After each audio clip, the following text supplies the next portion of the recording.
Welcome to Work It Out, Sweat Therapy with Emily, yours truly, and this is the series where we work it out and we talk it out. You see, owning a body can be really hard at times, and we were not given an instruction manual on how to operate this thing. So consider this series your guide to any and everything to do with owning your body. Welcome to episode 2. Today we're going to be talking about being in a flow state while we do a mobility flow. Now, if you follow me, you know I'm big on mobility, and it's absolutely something you should be including in your training program. So today, to join me, all you need is yourself and a little bit of space. Today is honestly, I'm gonna be real with you, it's no reps in this mobility flow. It's no reps, just vibes. Okay, so what that means is if your body needs more, it needs more. If you're good on a couple moves, you can move on. I want you to use this mobility flow as a structure, but tailor it to yourself, because it's what I gotta do. Some days I wake up and things are tight, things are not working with me, things are in resistance, which is the topic of today. It is all about being in a flow state and not being in that resistance and getting caught up in the hamster wheel of resistance. Listen, this is something I'm learning. I'm learning and I'm sharing what I'm learning. Again, as I mentioned before, all of this is my POV and I don't have it figured out. So as you know, in working out and in the gym, which I'm assuming you do because you're watching this, and if you don't, I got a little metaphor for you. With working out and lifting weights, that's a form of resistance that makes us stronger. Okay, so we lift up the weight, we put it back down, we do it again. And that is what makes us stronger, and that's a really beautiful thing. But then we have moments in life, AKA this right here, which is a mobility flow, where resistance is not always needed. You sometimes need to let go and let it flow. And that is a really hard lesson for me personally that I had to learn through a lot of mistakes, to be honest. A lot of burnouts, a lot of making things harder than what they need to be, if you will. And I think until I really thought of it as the analogy of my body in the gym, I realized not everything in life has to be going against the grain or upstream or just proving that I could get through the resistance because I'm strong enough, I can get through it.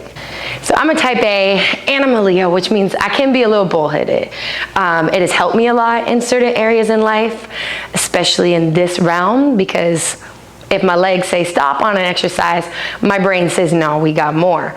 But in a sense of this narrative I kind of created, because I got through so many challenges and obstacles in life, which we all have, you know, and that makes a beautiful story we can stand here and tell. I started forming the narrative that if it's harder, it's the path I should take because it was familiar. I knew I could get through it. And I was almost proving to myself by taking that resistant path that I was strong, that it was making me, right? It wouldn't break me, it would make me. And that is not a flow state, okay? So flow state, a lot of people have different definitions.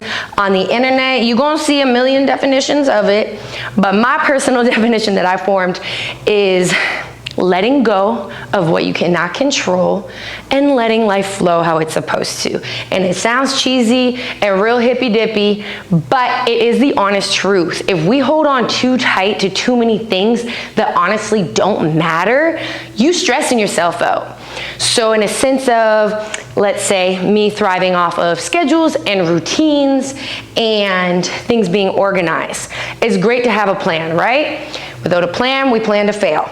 However, if you hold on way too tightly to that plan and then something happens, because it's life and life be lifing, things are gonna happen, and that throws off your entire shit and you can't regroup from that and understand that there's blessings in the redirection, and you get so stressed out over this redirection, you're missing the whole point. You gotta be able to learn when to let go and flow. So to go a little bit deeper on that realization I had on myself, hear me out. It hit, and it was like a game changer for me when I really digested it. And that is because I formed this association of struggle with success. That means I actually was Lord, it sounds so crazy to say this, but I really was in this state. I was in a cycle of self-sabotage, because if you think about it, if you associate struggle with success. They equate each other. But if that is the narrative that you are constantly believing, you're actually searching out situations that are resistant and that have the struggle in it. So it's self-sabotage, because think of it this way. If you are purposely looking for situations that have great resistance, when you have other options where you could flow, right, or redirect, then you also have a backup plan for when you fail. Because you're like, oh, well, that was the hardest path, or that had challenges. So in a way, you're enabling your own failure. That's self-sabotage. Ooh, that was a hard pill to swallow. But also in that realization, I just had to really start disassociating. Struggle doesn't always equal success. Success does not always need struggle.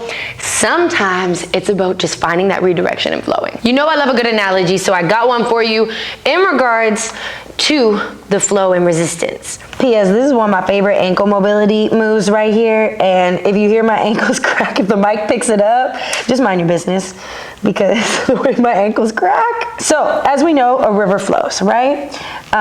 If you want to get in that river and swim upstream, it's going to take a lot of energy, okay? Just because your path, you're like, okay, I want to get to the destination and it's definitely upstream.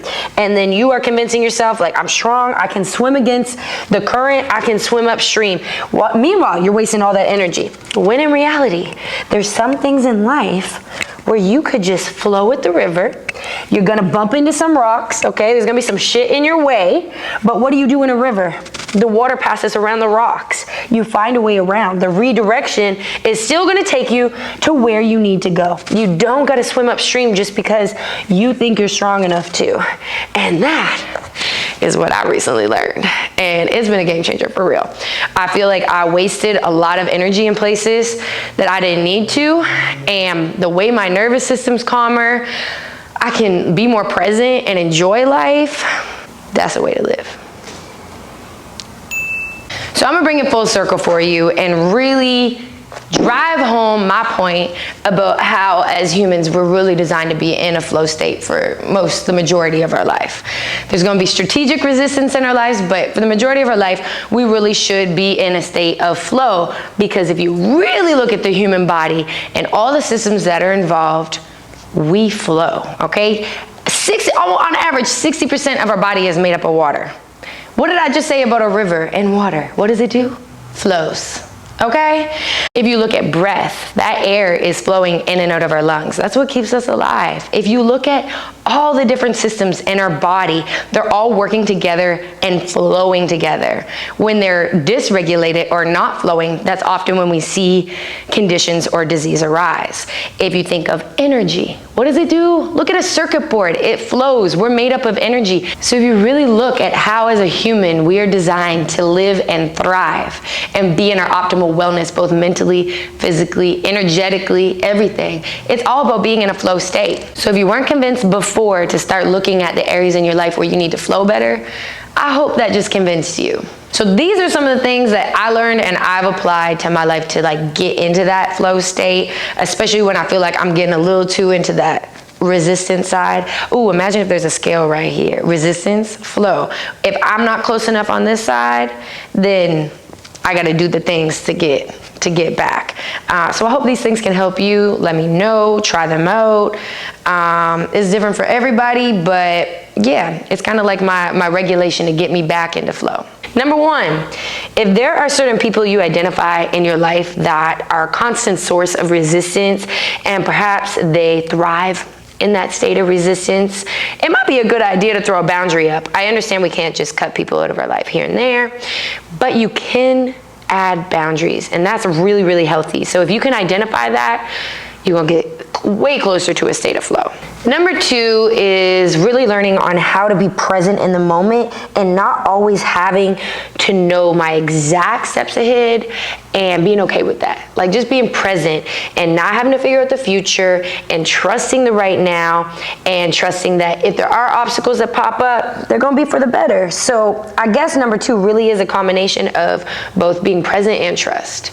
And with those two things, you can really just stay in flow.